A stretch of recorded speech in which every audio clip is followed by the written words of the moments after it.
Every Monday we get you motivated, pumped up and levitated, high of life elated, top is where we located. Yeah, we here to grow, here to reach our goals on Felicia Inspires Radio Show. You are now listening to the Felicia Inspires Radio Show, airing every Monday at 9:30 a.m. Tune in and set the tone for your day.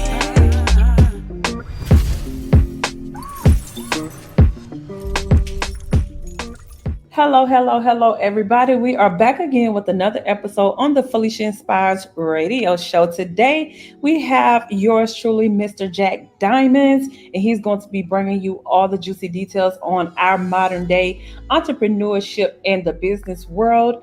And you can make sure that you tune in every Monday. We will be dropping an episode at 9:30 a.m. And you can tune in and listen on the iHeartRadio, Pandora, and Spotify. And we are going to go ahead and dive right in. If you can go ahead and introduce yourself to the world, we are so excited to have you. I'm glad to be here. How you doing? Everybody? My name is Jack Diamond. I'm Jack Diamond of Atlanta Mobile Cuts on Instagram. I'm originally out of Ocala, Florida, but I reside here in Atlanta now. I've been cutting for about 34 years, so that's what actually brought me here to Atlanta. Awesome. And you are a barber. And could you share with us briefly, since we are talking about barbering and entrepreneurship, could you give us a little background about your business down here in Atlanta and how you are thriving, how you got on your feet, and how you managed to wiggle your way through? Okay. First, I just want to give thanks to God for giving me the craft and the know-how, because it's more than just being a barber is just more than cutting hair. So you have to have a plethora of things up under your belt to be a successful barber. But like I said, I've been cutting about 34 years, and I was led here to Atlanta just to open up a mobile barbershop. I do it on a different level. I'm not the traditional barber that just sits in the barbershop.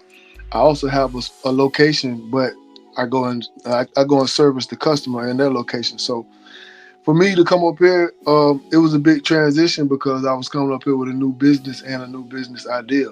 So when I came up here, I think it was a little more of a task for me to get my business up and running because it wasn't a traditional barbershop. But by me taking advantage of the internet and being a people person and understanding how to maneuver in this industry, I was able to take advantage of my craft and be successful with it. Just to be transparent, I couldn't make it, and a lot of businesses don't make it, but that's not good. That's not a good reason to not try again.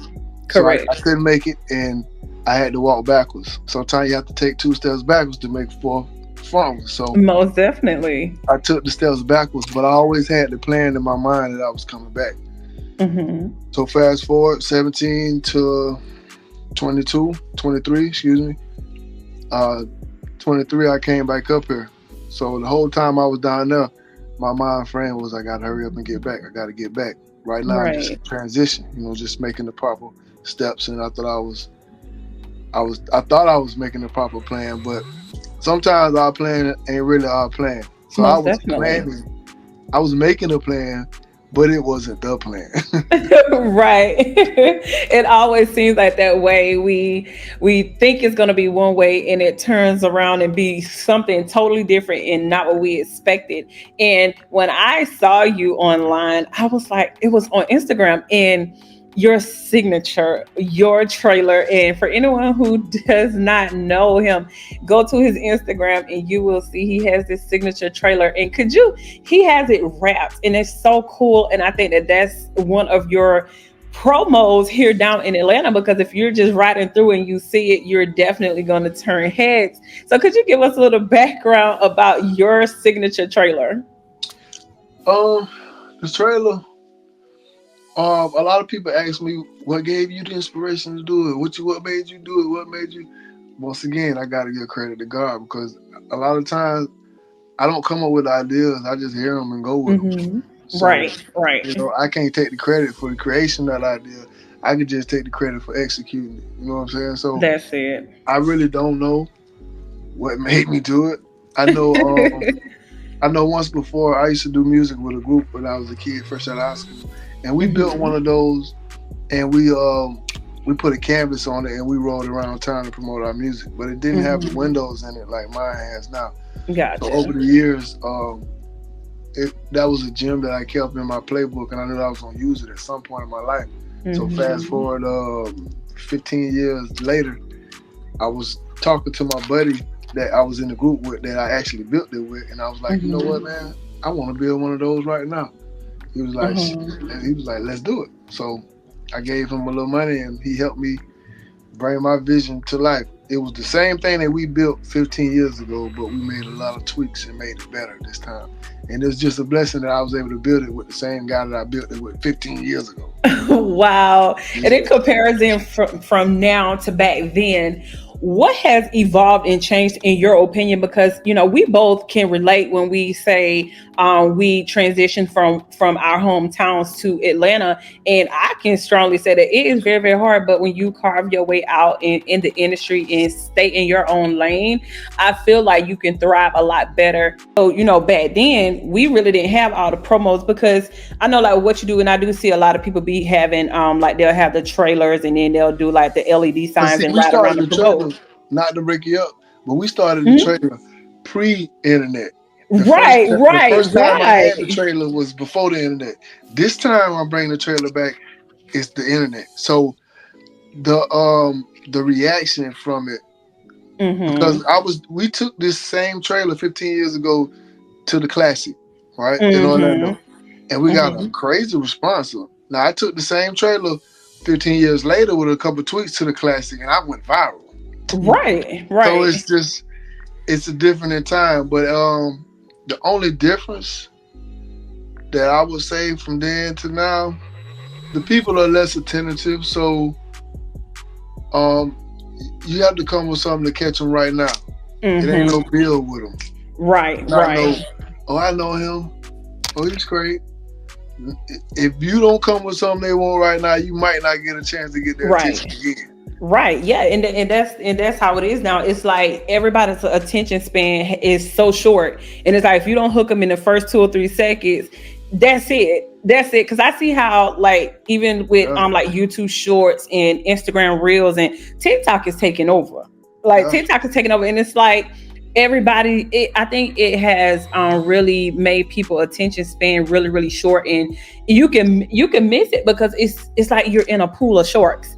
Everybody out here for the same thing. It's like, I got to make sure I got me and make sure. And I feel like it makes everything so much more competitive.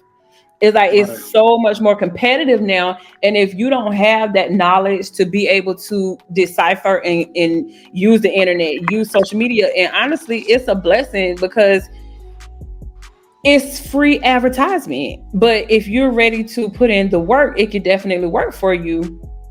Definitely. It really can. It takes you to so many different places, and you don't know who you might meet or what you might run to. You said a mouthful. It's a part of that statement you said that a lot of people are going to skip over. That's you said, if you willing to do the work. If you're willing to do the work. They don't want to hear. They want to hear everything else except that. That's it. I think it's supposed to be, I'm gonna just cut my camera on, and no, it's not that. Like, and it's like this new age thing, content creators, and it's like it's I ain't gonna say it's a job, but it's a job. It's a job. Look, people don't understand what it feels like to be a content creator. Like, it's more than what it seems. Like, you'll make a video, but they don't understand you done spent 3 hours just to make a 10-second video. Right. And I think that, you know, even now I see they talk about how much content creators are making financially. Like, we're in a time now where you don't have to have a degree to make millions. You don't have to have all of these high standard things, have these top of the line jobs to be a doctor to get money. Like, it's out here at our hands right now. I told my son, he just turned 18, but I told him around 17, he was in 11th grade because he started late. His birthday in October. But I told him around 17 that I don't really care if you graduate or not. I just want you to have some social skills. I want you to be able to work with your hands and understand how to. Sometimes you have to take orders to be a boss. Just understand the chain of command. Definitely. So You graduating and trying to be something that you're really not passionate in is not nothing that I'm excited about. Because Right. you graduating, going to get a job, and slaving for the money, I'm not excited for you because I know that for long you're gonna get burned out and that money gonna That's turn into it. a dead end job for you. That's So it. you graduating, tell me what do you want to do? What do you aspire to be? What do you have a Mhm. passion for? The diploma, if you tell me you have a passion for a diploma, I'm gonna ask you, do you want to be a teacher? Is your passion for teaching people? Because Right. just getting a diploma shouldn't be a passion. You gotta survive. And that diploma, sad to say, it's not a guaranteed survival mechanism. I know a lot of Mm-hmm. people that went to school, college to be exact, and they Mm-hmm. don't they don't make a dollar off what they majored in, but they owe $40,000 for that major. That's it. Right. And that's crazy because I always say, like, I feel like, why should we be punished? I feel like it's punishment when we have to pay all these student loans and Right. things like that. Why I feel like, why do I have to be punished because I want to be successful? You know what I'm saying? And it's like, it's all backwards to me because the ones who aren't trying to be successful, they get all the help.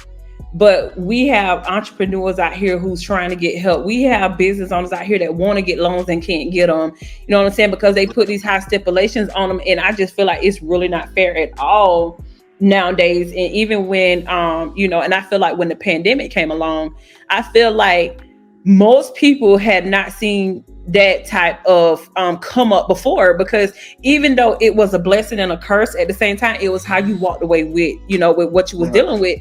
And it's like, when those days of sitting in the house, all those days, you had more than enough time to sit down and landscape your layout of how you want to move forward in a business world. And a lot of people made those businesses and stuff like that. And I say, I'm proud of us, our Black entrepreneurship, because we are thriving and we out here making it happen. Well, yeah, this day and age, most definitely. You gotta also look at where we are at in this time and day. We're in the Mm-hmm. digital age right now, so a lot of the people that's making the money, they're making it from right in their comfort space. They might be home, they may be out to eat, they might be at the beach. Yeah. So it's a different time to back in the day. These were only things that you could do on vacations. Now they're making a Mm-hmm. Mm-hmm. lifestyle out of the vacations. We shoot And I content on love vacation. it. Look, and I love it. I love It's it. different. It's a different time, definitely. It's It different. is. I think it's more easier. And honestly, I'm embracing it 100% because it's like, I'm one of those people. I like to be home. I like to be in my comfort space. And honestly, that's where I make most of my money, in my comfort space, being in my own lane and just being in my own comfort. I think that honestly, I just have to embrace it, to be honest. See, but with people like well, just entrepreneurs in general, most successful entrepreneurs, the content that they shoot is around their main business. So the Mm-hmm. content is a focal point. I mean, the content shows a focal point of what they actually make money off of. So Mm-hmm. for them, it's content creating, but they're actually advertising the business. So that's two two birds in one stone that you're killing. You That's get money it. off the content for your social media channels, and you're actually getting money out of real life from the clients. That's it. So for the entrepreneur being able to spread his hustle around the board, it's it's a good day because there's a lot of times you had to pay for a promotion, you had to pay to be on the radio, you had to Yes, pay to be on indeed. TV, you had to pay to put flyers out. Hmm. Now you can spend a third of that money and be around the world in 15 minutes. My whole thing is, it's like, now it's the companies that's coming for the content creators, paying the content creators Right. to promote their stuff. Shit, So instead of, I just got the Clipper company Bevel. They just endorsed me. Shout out to Bevel. They just endorsed me. I was most just at the one definitely, music thank you, festival. Bevel. Right. We was out there doing some advertisement, and I'm looking to work with a couple more companies. We're just trying to make it official right now, but Bevel the only one stepped up and took care of their business. But that came off the internet. I saw a feed come down my news, came down. Congratulations. Thank you. And I replied to it, and what's for you is for you. So the internet can be what you want it to be. A lot of people talk about the internet as a bad place and a bunch of negative stuff. That's Hmm. your algorithm. Excuse me, that's That's your it. algorithm. That's your algorithm, because our Yeah. phones are spies. Hey, man. And taking it back just a little bit when we talk about endorsement, because there's someone who don't know anything about endorsements and what it is. Explain to them what is endorsements. How did you get your endorsement? What did all of that entail? Okay, endorsement is when a person has a product and they're looking for a content creator or an influencer to help them brand their product more. It may be a reputable brand, but they need to get it into the culture. So to get a brand into the culture, the best way is to endorse somebody that's in the culture. Meaning that you give them your products, you pay them X amount of dollars to stand behind your product, to stand by your product, to come to certain events and represent their brand, shirts, apparel, seminars, whatever it may be. Endorsement could be for clothes, it could be for merchandise, it could be for foods. Whatever a brand might be lacking in what area. Normally, the endorsers look for people in certain markets that they're lacking in. So if I'm targeting the urban market, I'm going to look for an urban influencer and I'm going to endorse him. And when you endorse them, when we're doing certain events, you can only use these products. You can only talk about this. You can only. Gotcha. Yeah. And so I've been working with them now. This is actually something new, this relationship, but we've actually did 2 events. And it looked like it's going to be a promising relationship because they stick to the code and I'm very professional about what I do. So we actually working pretty good. And from these last 2 events, what I see, it's going to be a nice endeavor. Right. And you are big on right. And I can honestly say you are big on community service. Like you love the kids. Like what that's missing. One day. This is the saying. Kids keep you young.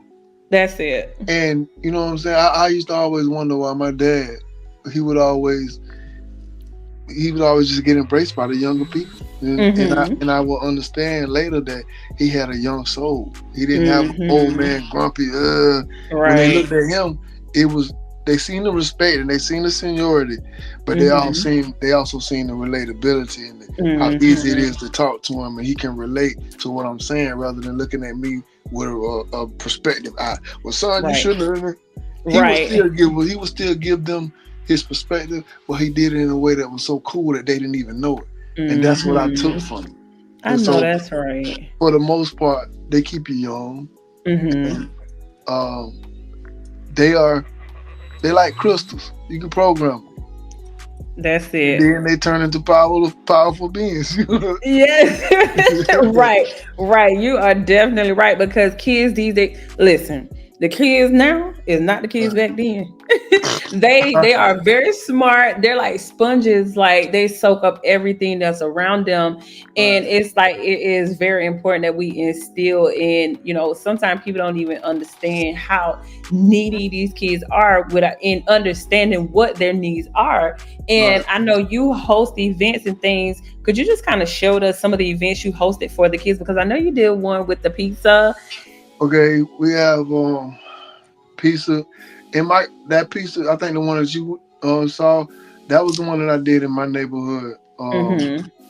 That was just something that I felt like doing one day, because it doesn't matter what scale you do it on, it's the intention. You know what I'm saying? I always tell people, because people look at what I do and I wish I could. And really and truly, if you bought a cheeseburger and went and gave it away, and that one cheeseburger had a good intention on it, you did the exact same thing I did with those 100 boxes of pizza. That's it. But I did here we did a soup drive not too long ago. We actually have a Coke drive that I'm putting together coming up. Okay. I got one more question that I deal with. That's my boy. We go to a lot of high schools and do mentorship. And we also go to the courthouse and show the kids the other side of them breaking the law, who you got to see and talk to, and the stuff you got to go through. And we're trying to get this community gardens together. This is my nonprofit organization that I brought with me from Florida. But I'm just trying to get with a team so we can put it together the right way.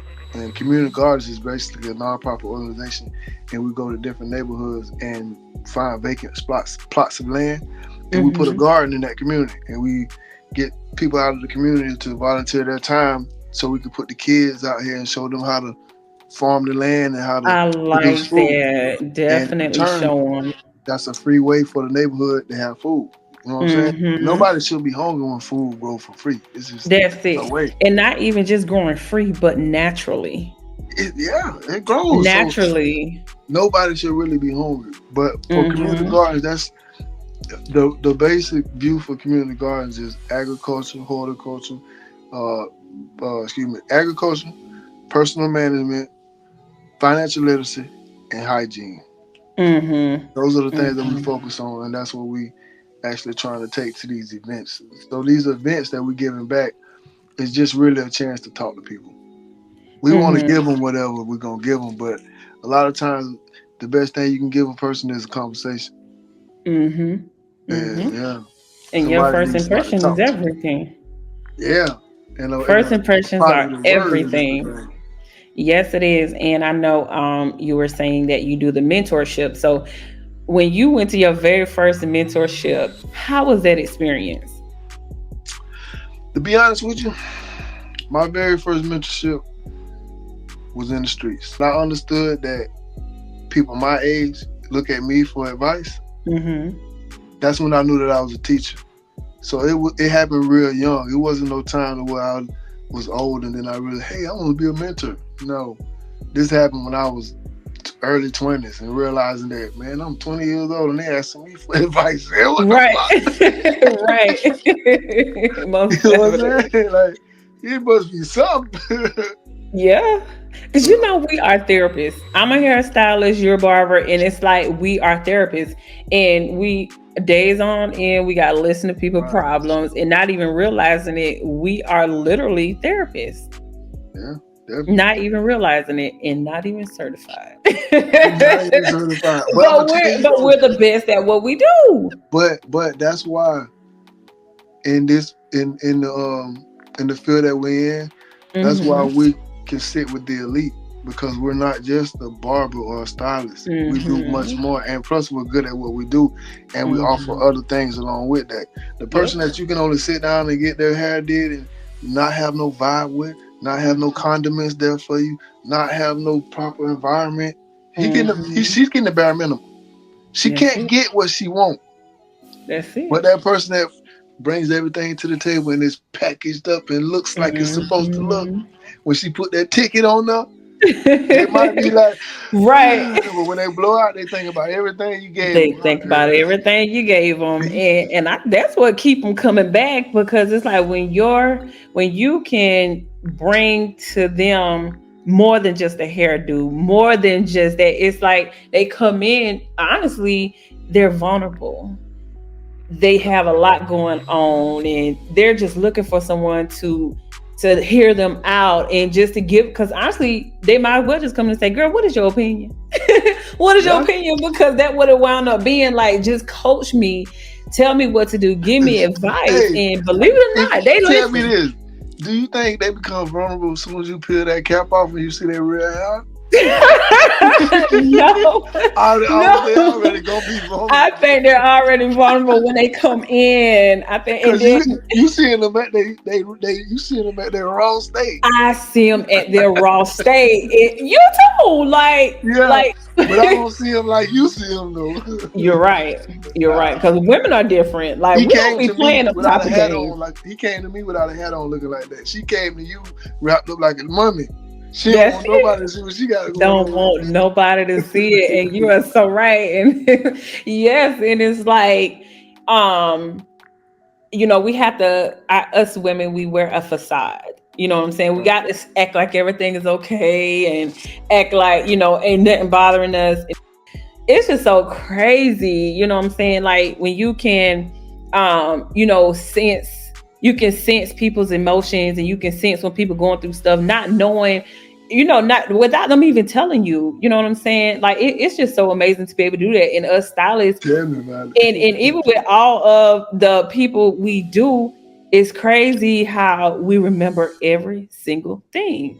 Like I have so many clients, and I'm like, "Girl, the last time you came here, da da da da da," and it's like, See, "Dog, how I that's why remember you get what you want. That's why that?" you get what you want because you can relate to the customer and Being individual and relatable. personalize with each one of them. And even when it seems like it don't, it really do matters, and it means a whole lot to these clients and stuff, especially in a business like customer service. Like that is the key. Like you can be you, and I tell a lot of people like you ain't got to be the baddest to get this money. Like No, your personality and your customer service outweighs all of that. Like tenfold. these people do not want to deal with nobody with a nasty attitude, and it's like people come up here and they'll I hear it all the time, all these horror stories about people out here in Atlanta, and I'm just like, where I come from, I ain't never heard of nobody doing some of the things that be going on out here, and I'm just like, See, that's what I've learned, right? mm-hmm, Um, a lot of the things that go on out here be a lot of the things that go on around the world because Atlanta is so much of a melting pot. These people that's coming here and doing the stuff, they're bringing mm-hmm. this from other states and other cities. And that's a lot of what it is. And people like, listen, because there was this one lady, she was from Atlanta, and she was like, it ain't us Atlanta people, it's the people coming to Atlanta. I'm telling you. She was like, I promise you, she was like, it's the people that coming to Atlanta because Yeah, it's I so many can't people wait here. to You say got it. the Africans, you got Haitians, all kind of people that done came It's here, and it's everything. Yeah, crazy. it's And everything. what I see, I'm like, I go through a certain town, and I'm like, how can all of this one race of people be piled up in one place? I can't understand it. And I'm You like, know, it's so that's all a part diverse. of gentrification. That's all a part of, it's a plan. It's a plan. It's a plan to take one people out of one place and put them another place Mm-hmm. and put them here. Mm-hmm. Because a while ago, like in 2017 when I moved here, Mm-hmm. everybody was saying that they giving people vouchers to move out of Atlanta. And everybody moving on the south What? side in big houses. They tearing down the projects. So that's when gentrification was really starting to hit Mm-hmm.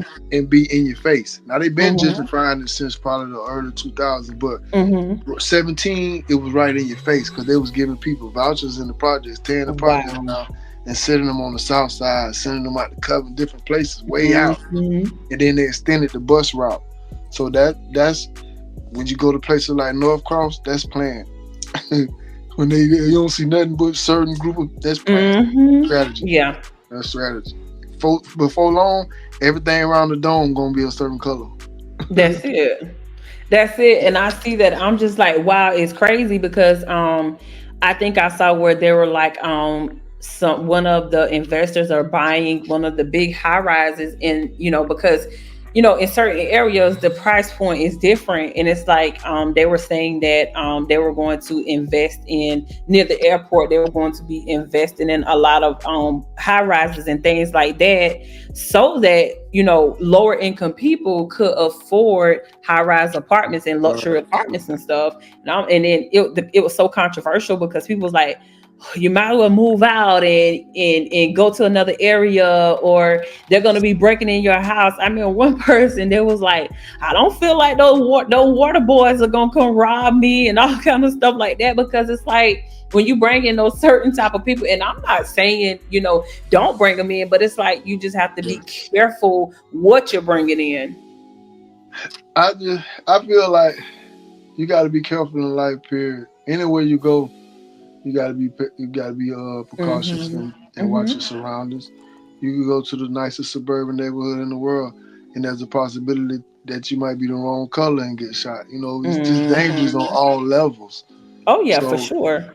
I just really don't feel like those people down there is in danger at all. Right. Them folks ain't, especially not from the water boys. I Oh think a no. lot, I think a lot of I know they kind of aggressive, and I would want to talk to nephew them about that. Y'all ease up on the people. They scared. They clutching their purse on Right, y'all. right, right. Get your money, I didn't nephew, but hear. stop.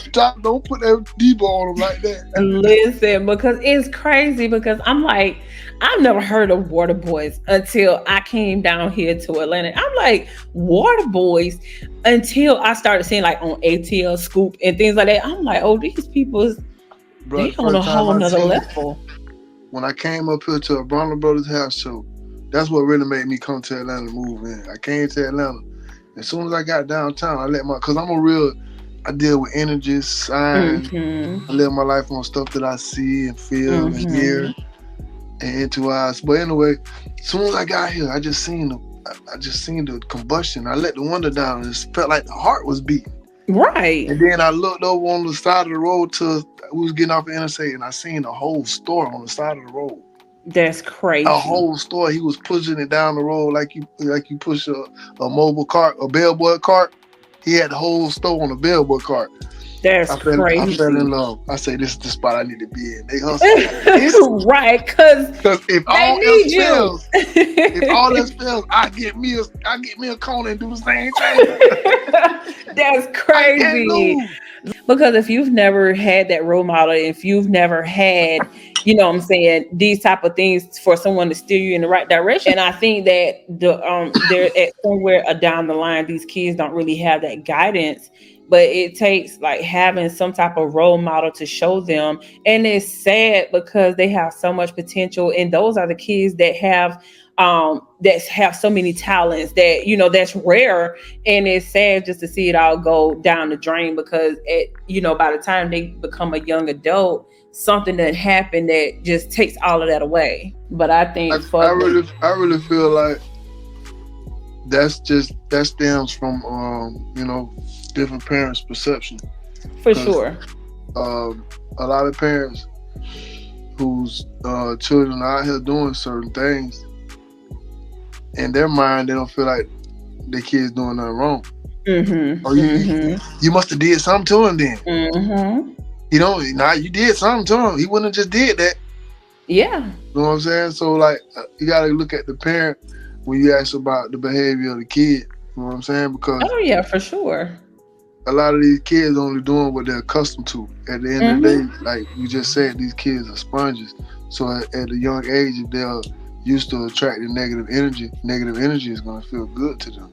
Mm-hmm. And it is. Right. It becomes the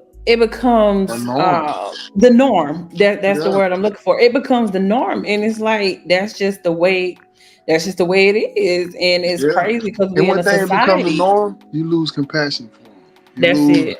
It don't feel as worth whatever it's worth because it's the norm. You know what I'm saying? So their actions don't seem like they're so bad. I've been seeing this as a kid. I've been seeing it since a kid, and it's just their way of life. Yeah. And I think like one day I was at Walmart and there was this kid and he had was asking people for money. So I was like, I'm gonna ask him for some money. And I recorded it because I was like, I'm gonna see just exactly what he do. So I was like, can I have some money? And he took the money and gave it to me. And I just turned around and gave him back double. I'm just like, I think for me, it was the whole fact of his willingness, and it wasn't selfish. He wasn't, I honestly, it sent chills over my body. Rap, man. They all right. They're just a little aggressive, but you got to think. If you were seeing your parents lacking for money, you were seeing everybody around you needing money, you were seeing that your household could be fixed if you had money. You'd be aggressive about getting some money too. That's it. So I ain't really looking at them like they doing nothing wrong. It's just they could be less aggressive with it to certain people.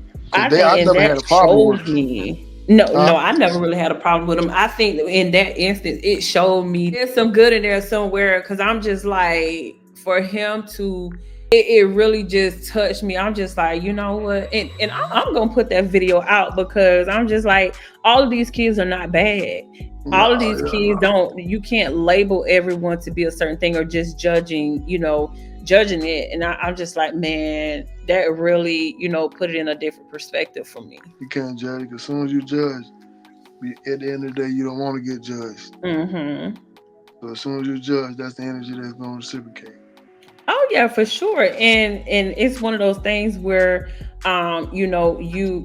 your reflection, you bringing in what's in you, you know what I'm saying? And it's like, when I was coming down here to Atlanta, I was like, God, send me clients that's gonna be like me. You know what I'm saying? When you put this energy in the atmosphere, you're gonna bring it back. It's Right. coming back. And I'm just like, I'm so glad, like, even in entrepreneurship that I have a good clientele of classy women, So women how in long you been business. doing hair? I've been doing hair since I was like 13.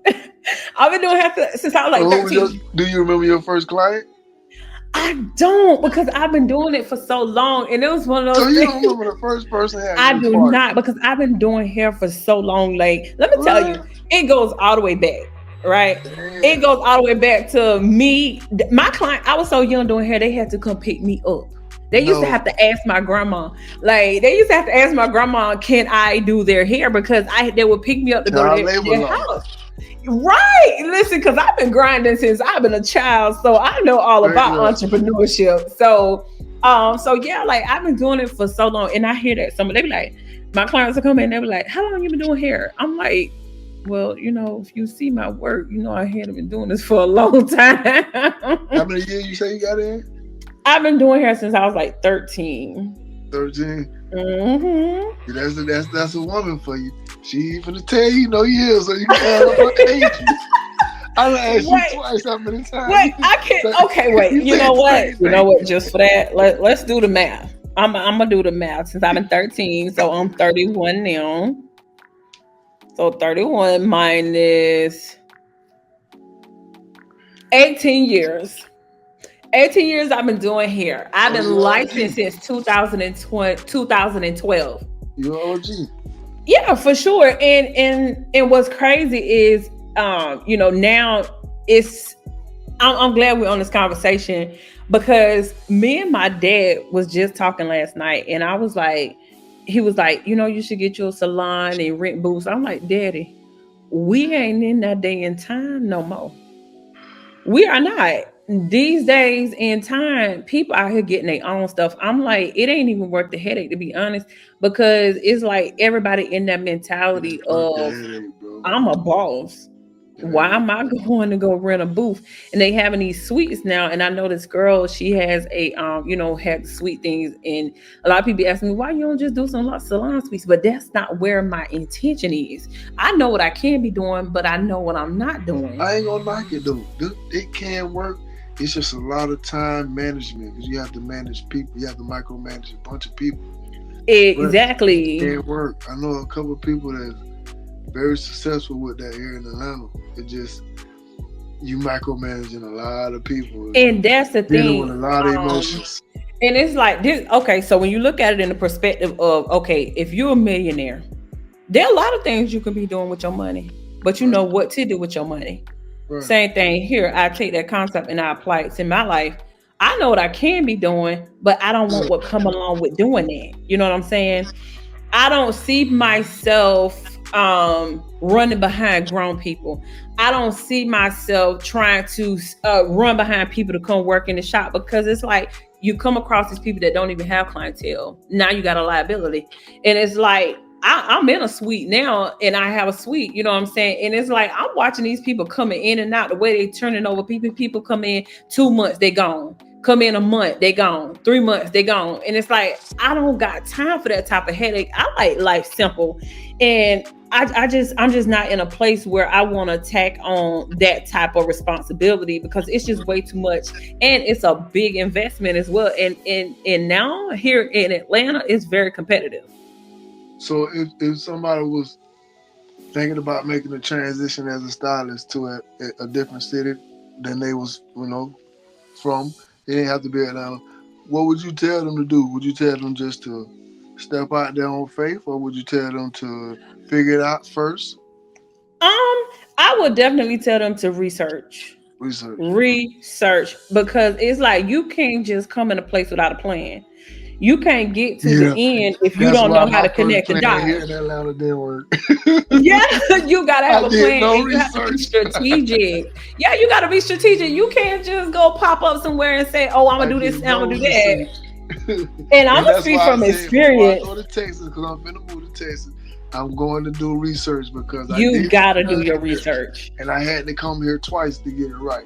If I do the research, I can go and do it one time. Yep. And see, when I first came down to Atlanta, this is how it happened. So that March, I came down here, I'm looking, I'm like, okay, let me go ahead and try to find a place, let me try to get somewhere. I researched and I came down. And so I ran across this place and I was on Facebook because that Saturday, I couldn't find nothing. And on the weekend, salons don't usually be open. Well, traditionally, nobody ain't working on the weekend and ain't nobody working on Monday. That's just what it was, in the beauty industry. And I went back to my Airbnb and I was like, I got to find something. I'm not going back to South Carolina without making sure that I got something to take back with me. So just then, and I'm glad we were talking about like technology and how they be spying, because I'm like, I opened up my Facebook and it said Phoenix Salon Suites. I'm like, what is this? And I must say, Atlanta versus where I came from is two total different worlds. What? And Atlanta is a different world, period. It's a whole nother different world. And I was like, oh my God. And so I went to Phoenix Salon Suites and then I pull up and it said 24 hours. I'm like, 24 hours? Ain't no way. So I walked in, I was like, man, I know this got a big old price tag on it. You know what I'm saying? And so that was that March, and that I called a guy that Monday. We met up, and he was like, we building on a bat wing, and I was like, okay. He was like, but it won't be ready until the end of July. So I was like, okay. So I took that in. I was like, you know what? Go ahead and lock me in. I pay my deposit. And I was like, when I get back home, I got to start promoting. It took me, I'm talking about, I posted, I got on Instagram, and that was the first time I ever got on Instagram, because I was like, I don't like Instagram because all you can do is post a picture. You know what I'm saying? Yeah. I was like, what am I with Instagram? No, all you can do is post a picture. And so I was like, you know what? But I realized now that Instagram is really business oriented, to be honest. And I'm just like, this where the real people at. Facebook ain't nothing but a life story. It's like a book. And I'm just like, no, this over here where the business at. Facebook is family and friends that you know. Family and friends. Instagram is more global. It is. Not even it's everywhere. Not even just here in the US. It's just global. It's global. And I think that's how you make a lot of connections too. And it's like, it's one of those things is because I was like, how I'm going to work this. I'm talking about, it took me, because I had to establish my brand. And I'm like, okay, I got to post every day. It becomes a job. It becomes a job until you get where you need to go. And it's like, I tested my own marketing skills in that moment, because I'm like, I want to see how fast I can grow by the time I get down here to Atlanta. Now, speaking on, do I remember my first client when I got to Atlanta? I sure do. No, I ain't talking about. I sure do. I'm talking about in general, your first client. Period. I cannot remember. But not you. You remember your first one here in Atlanta? Oh, I do. And I'm and God forbid, I loved her dearly, and I think, and I hate to say it, but she's no longer my client. You know what I'm saying? That was my question. And it's one of those Atlanta things, if you know, you know. No, so I'm just like, man, I ain't gonna lie, man. This whole time that I've been here, I haven't received anything that I can say wasn't a positive vibe. Like even the last time when I was here in 2017, but I had a stepping stone from 17 when I got here, so I knew a few people from then. But I made a huge network, and I by the grace of God, I ain't received none but love. I can't think of one incident. I'm sitting here trying to go through my brain. That's why I'm rambling a little bit, but I haven't received not one iota of hate or negative energy. But I know, it's always going to be lingering around, because not everybody. Oh, for sure. For sure. But as far as being exposed to it, you know what I'm saying? I think that for the most part, when you're a certain type of person, and you have a certain type of aura,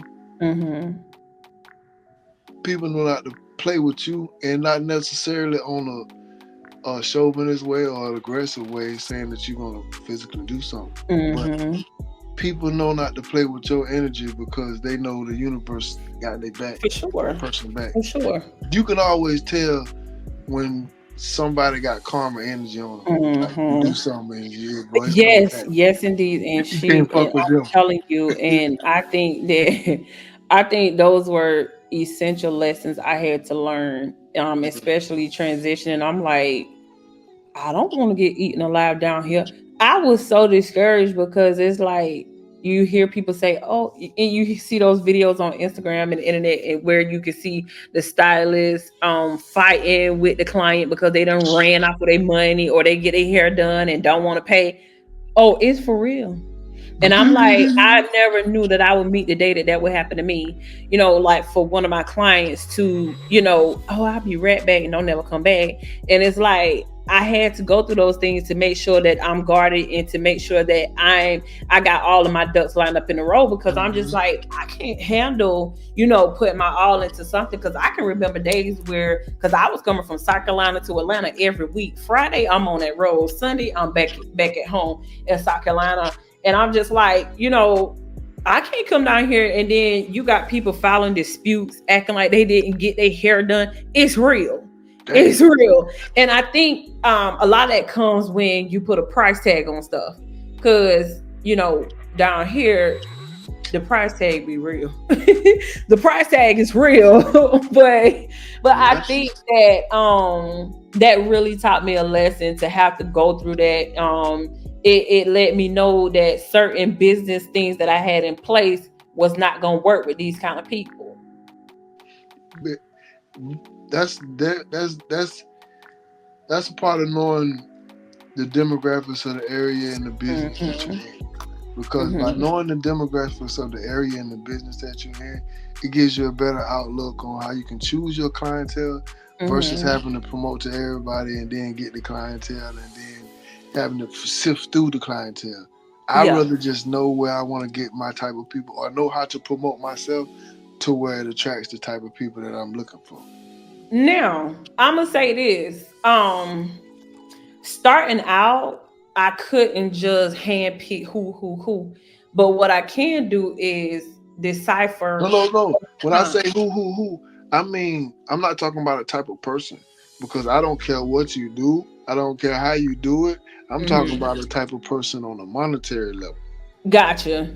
I wanted to promote to those type of people. I don't care if you're in the club or in the church house. Now, every now and then you're going to have a little straggler. Somebody going to have to test the waters. Somebody. I take any kind of people. Somebody is going to test the waters in some shape or form. And that has to be your lesson. Because I'm telling you, like, now I think I'm in a business place where it's though I don't have to take everything. You know what I'm saying? Like, I'm content right now with who I'm dealing with. I'm content right now with who coming in my chair. Like, I'm not actively, every now and then I might, run a promotion or something. But it's like, I just, take who I've been doing. And honestly, I'm going to come to a place where I'm just going to cut out taking new people at all, because I know who I got in my circle now. Right. And see, that's the difference. That's the difference from the stylist and the barber. The stylist can get them a roster of 10 people and satisfy their clientele for 10 years, the same 10 people. Because they living out them 10 people and them 10 people that they bring to them, and only. Them 10 people might bring their daughter, or they might bring their niece or something. But versus the barber, 10 people, nigga, they not loyal. The men, no. Men ain't loyal. Look, anybody can give it a fade. I'm on this side of town right now. But this is the thing. I noticed, like, No, I take that back. I do have loyal people, but for the masses, not loyal. Right. And the amount of people that are loyal, if I didn't promote, I wouldn't say that I couldn't survive, but it wouldn't be no lucrative business. The only way a barber can have lucrative business is if he has a nice volume of walk-ins and he has a set of complete clients that he's been dealing with for years. You always have to be getting new clients, because you have to think some of your old clients, they might not even come for 2-3 weeks. Right. A woman, if she don't come for 2-3 weeks, when she comes, she's gonna get her hair did, and she's probably gonna buy some hair from her. So it's gonna win. She's gonna win double when she comes.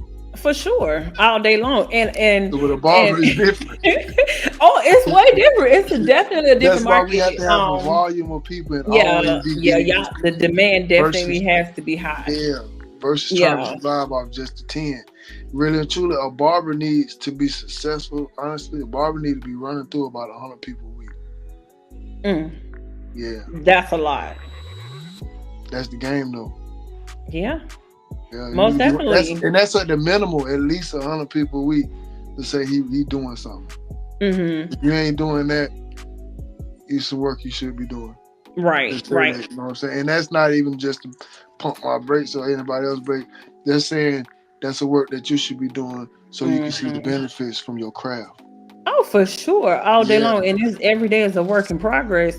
And I have this one client, and God forbid, and I'm just like, I thank God for being connected, because that one weekend I wasn't even gonna come to Atlanta. I'm like, I ain't coming to no Atlanta for no one person. Right. That same as that person come to me every week faithfully. I'm like, see what I'm saying? But when you put your trust in who you know, I'm telling you, you better know who you're rolling with, because I'm just like, it's crazy how one person, you know what I'm saying, can get their hair done every week. I'm talking about every week she's there faithfully since I met her. This over a year she's been doing this. Every week she comes in. I'm like, man, I'm grateful. I'm grateful. Those are the type of people you want right there. Those faithful ones that's not gonna be hopping around and jumping around. And I think that even being successful in entrepreneurship, and even, well, I'm gonna speak from a stylist and perspective, you got to have multiple streams, like sell something, you know what I'm saying? It's like, if I feel like at this day and time, like with me, I sell wigs, you know what I'm saying, I do all these other things, but it's not dependable. Like, these clients get crazy. You got your slow seasons, you got it, where it peaks up and go. But it's like, I feel like to be really, really successful, you got to combine it with other stuff. And I heard Steve Harvey say that. He was like, you got to sell something. And that's just the day and time we in. You definitely do. Merch is always going to be the best idea, because that's selling when you sleep, for one. And when you have a product, that's basically another stream of income that you can take to invest with other things. So, because everybody want to have multiple streams of income to keep multiplying. Because every stream of income is going to create another stream of income. So yeah, the merch, most definitely. I'm actually working on the hair oil as we speak, to be honest with you. That's crazy. And I think what I've been doing, really diving into like YouTube, YouTube really be paying. And I'm like, I think I'm going into an era of selling courses and things like that, because people glued to their phones, people glued to the internet, and it's like you gotta be able to feed. Because I was always, oh, this is a good idea, I'm gonna do this. This is a good idea, I'm gonna do that.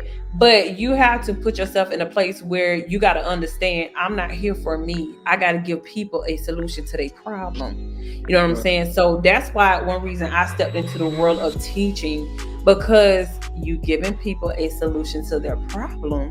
And that's another stream of income. Like, diving into that, I think that it's very beneficial to have it, have all multiple streams to be successful. You know what I'm saying? You got millionaires out here from just sitting on YouTube doing nothing but what they know how to do.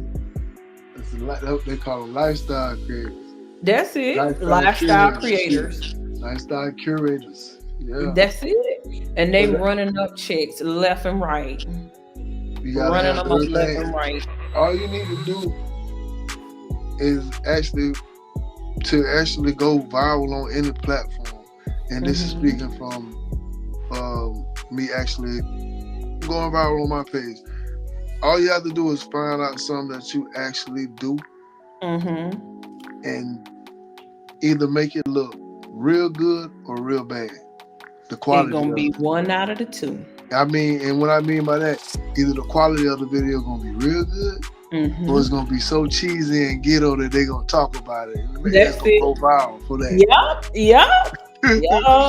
So it's That's one or two it. things. It's duality. It's gonna work either way. It's duality. That's it. And I said that, this upcoming year, I'm going to start hosting these um business classes and, marketing and things like that, because honestly, that's where people are lacking. They don't know how Yeah, to market. Like, yeah. I can't even express how important marketing is when it comes to a business. Like, if you don't Marketing know is the how to blood do of any marketing, you business. might as well shut it down. But Marketing is the blood of any business. it is, and I know earlier when you were saying, you were speaking on, how people can utilize, how they should utilize marketing, digital, the Yeah. internet, social media to boost their business. You know what I'm saying? It's free.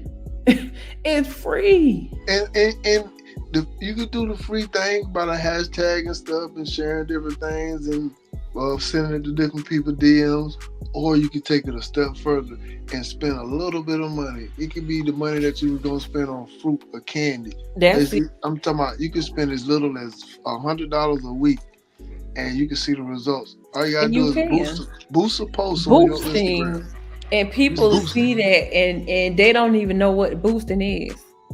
Boosting Try is it. exposed. Try it. Yes, yes, That's all I yes, can tell them. yes. Try it. You Just never try know till you it. try I'm stuff. telling you, even if you have to set aside $50 a month, you know what I'm saying? Even if you don't It'll want to do help. that, tell them. I tell them just like this. If you don't want to just put $5 on it. Put Just five put dollars on there for five one day, dollars on it. and you're gonna see the different. If it's Mm-hmm. good enough or it's bad enough, you're gonna see the different amount of engagement, likes, Mm-hmm. shares that you didn't have. So if you spend $5 and you see engagement, likes, shares that you Mm-hmm. normally don't have, that Mm-hmm. means something's working. Mm-hmm. Imagine if you double, triple, quadruple up the money and Exactly. make better Exactly. quality. Yeah. Yeah. It's an investment in your own business. It's just an investment. And it's like, people like, my page ain't doing nothing, but are you boosting? When you showing, you have to show yourself approved. If you not showing that you serious about what you do and you ain't investing in what you do, what why is the algorithm pushing you? You Mhm. ain't showing. Okay, you ain't putting up nothing. This Yeah, ain't free. This I stuff got to learned. be paid for. I learned through trial and error that Instagram is like a mirror.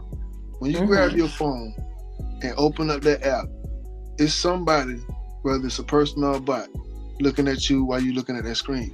Mm-hmm. Now, the first time you open that screen early in the morning or late in the day, because they clocking that too. If you open it up later in the day or towards the middle of the day, he's not a content creator, or Mm-hmm. or he's a certain kind of content creator because the Yep. artists, they have different hours. Mm-hmm. So they checking all that. But the main thing they checking to see if you're a content creator. Soon as you open your app, are you working or are you scrolling? Mm-hmm. So if you Yep. scrolling, we're gonna give you the same algorithm that the people that don't That's make it. content get. But That's as soon it. as you come in, you posting, you sharing, you going in your stores, you're a content Engagement. creator. You're a content You're creator. a content They creator. looking at you. He probably That's gonna be the why. one that I'm gonna give the engagement to. That's it. That's it. And they favor those accounts because I'm like, Right. they favors those accounts because people like every time you turn around, your stuff going viral, baby. I Cause you live, I working. They live know on you the For You working. page because I'm working. I'm like, y'all see this stuff, but do you see me with this tripod fighting with this client trying to make a video? Oh, okay. IG see it though. I see it. Yeah, I'm just Facebook see it. IG see it. They see it. They see it. And then when you see those badges popping up, like they be like digital content creator. Where you think this stuff coming from? They watching your patterns. They watching it. People don't believe that kind of little stuff, but that little stuff is what make your page do what it do. That's it. Cause they don't believe that it's somebody that's giving you algorithms. It's somebody that's Hmm. gauging the posters. But man, it really is. People don't even understand what algorithm is. They don't even know what algorithm is. And honestly, you ain't heard nothing about no algorithm. You didn't. But this is something, it's all boils down to evolving with time, evolving with what's currently going on, evolving with AI. I'm sorry, AI, my best friend. I haven't did one thing with AI yet. Listen, I use One Chat thing. GPT, right? And I'm telling you, it's almost like having an extra human on your hand, and you ain't got to pay them. When I tell you, I use I can't and I'm support telling it. you, I I can't support it because let me tell you how You say beneficial I this is. support it? Oh, I support it all day long because I don't got okay. So if a professional company emailed you and like I'm gonna say for me for example, I don't like English language arts. I hate trying to put paragraphs together and stuff like that. I go to ChatGPT and I say, "Hey, ChatGPT, can you create a reply email to this company thanking them for extending the opportunity and asking them could they provide me more information?" Guess what ChatGPT do? Guess what they do? 2 minutes, less than a minute, they done wrote my whole email out. Bam, send it back. Professional, no, nothing. Like when I tell you, it takes you having to try it out because you can be like, "Oh, this the end of this the How end much? of all my How troubles." much they charge for that shit? It's free. No. Let me tell you, even preparing for the episode like we did today, you see this? So he go my mind, Look, right? He go my mind, right? I don't put me a company together. I ain't got nobody with chat GP working. I'm telling you, like when I tell you this thing, I'm Nah, I can't hooked. do that, I'm hooked. man. It's it I got to show you. Listen, when I tell you, you will be like, ain't no way they invented something like this. They invented something like this. AI taking over, man. AI is taking over. The robot police downtown. For AI real? taking over. Yeah, downtown by Grady. They got the robot police. It's a look like J5 from Star Wars. I ain't saying no lie, but he Wait, ain't I going. have to go see this. So they have robot police in downtown Atlanta. Yes. Going down off the Freeman Drive. So how are they? I mean, because I'm trying to figure out if somebody committing a crime. I mean, I don't know. I think it's more or less with a camera that's watching the surroundings, and it's tied to the local network of police. So it's the people watching, just like we were talking about on the Instagram. They watching that too. They looking at everything. They watching. Does it stand We're there still now. or is it walking around? Is it moving? Nah, it's rolling around. It's moving like one of the little things that be moving on your carpet. The little vacuum cleaner. It's just oh floating. my god! Now you gonna have me. I'm gonna get in the car and I'm gonna ride downtown Atlanta because I want to see these robot police. Man, go up 85 and get out from what is Freeman Parkway? I don't know. Yeah, that's Freeman Parkway right there. I think it's Freeman Parkway with Great Ed. Over there by Boulevard. As soon as you go over there and look by that the hospital, you'll see the little police ride. You're gonna see him hitting the block. Oh my god. He on the sidewalk. He's not crazy. He's not in the median or anything. He's on the sidewalk. But see, you ain't seen it. I know you seen the little one that Chick-fil-A got. I just was about to mention that, but I ain't heard them say nothing else about it either. Man, he's still hitting the block. He out here. This is the thing. I ain't seen it yet. I have not. They said that they had drones. I ain't seen it. They said all these things. I have not seen anything of the sort. I don't know about the drone, but I know the J5 is real. They definitely got the J5. Listen, I hope I run into one because listen. I'm dying to see the little robots because I think it's so cool. No, that's not cool. I don't think it's cool at all. They didn't invent these things for nothing. I do think it's leading to something. What? It's leading to something. Definitely leading to something. Most definitely. Very soon. Because there's no reason for any of this. If you think about it, and if they implement them so fast, so many jobs gonna be gone. Like it's almost like instantly you wiping out hundreds of thousands of jobs because you got greedy motherfuckers like, man, fuck them employees, man. Fire all 100,000 of them right now. We're gonna buy 20. Cause self-checkouts. Huh? Like self-checkout. Yeah. I'm like, But it's hold gonna up. get deeper than that. I can remember when there was maybe one or two. You know, you go to Walmart, you maybe got one or two. Now, all on this end at 20 of them, on the other end at 20 more. And there's 3 people working in the whole store. And 3 people working. Look, all they doing is monitoring. They not working, they're monitoring. They monitoring what's going on. It's one line over there, they giving them straight hell. It's one line. Listen, I don't want to be on the chopping block at all. I don't want to be on the chopping block. That's the bait. That be the bait to get you to go to the that is that one line. Now that you say that is the bait. That's the bait. That one line be super long. Knowing me, I'm going. I'm going to the back. I'm going to the electronics section. That's what I do too. I go to the smart. Section. You smart. I take whole carts back there. You better not take whole carts back there. Produce, you get in turn. Everything.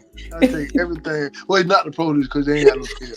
Right. That's the only reason I don't take the produce. But I'm talking about like whole carts and shit right now. Yeah, taking it back there. Listen, you know saying that they can scan? AI at its best.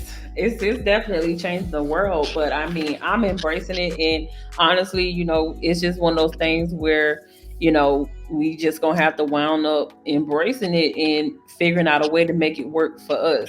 I'm figuring out a way to work for ChatGPT to work for me, because you can go on Amazon. They literally got a book called the ChatGPT Bible, and in this book, it shows you how to make it work for you. Definitely check it out. And for anyone on here who's looking for a personal assistant, a personal secretary, a virtual assistant, virtual assistant, I advise you to check out ChatGPT. It's free, and if you need a help guide, go on Amazon and get the ChatGPT Bible. Right. It worked that good.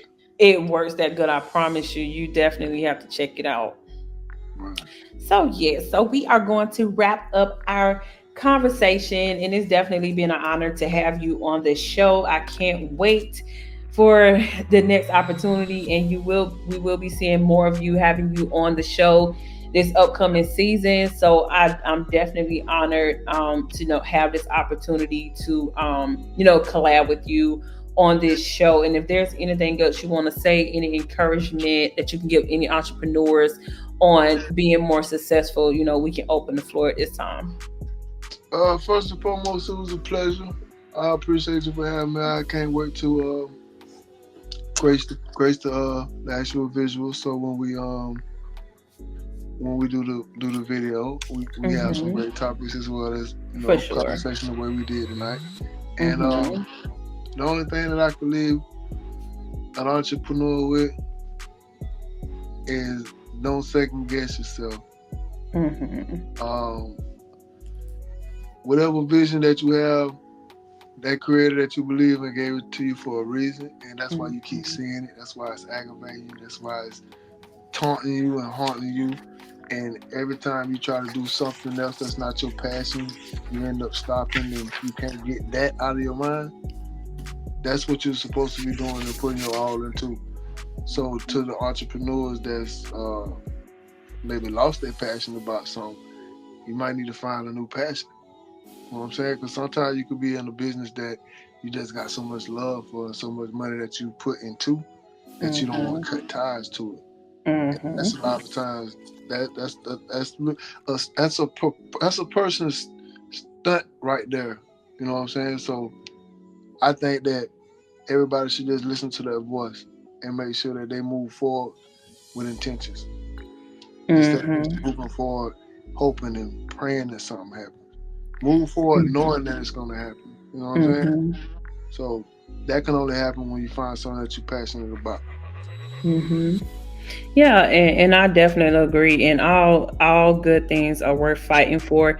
You know, you and honestly, you just have to take risks. Right. Everything is not going to work the first time, and you just have to take those lessons and learn what not to do and how to make it work for you. And always be willing to adapt to your environment, adapt to everything that's around you. You know, and just remember that every setback is a setup for a comeback. You know what I'm saying? So, you know, just stay curious, keep learning, keep stepping forward, and don't be afraid to step out of your comfort zone. Don't get comfortable in where you are. Just step out of your comfort zone because that's where you're going to be most successful. But we thank you so much for tuning in today on the Felicia Yeah. Inspire Show. Tell a friend to tell a friend that we are doing great things on the Felicia Inspire Show. And until the next time, thank you guys.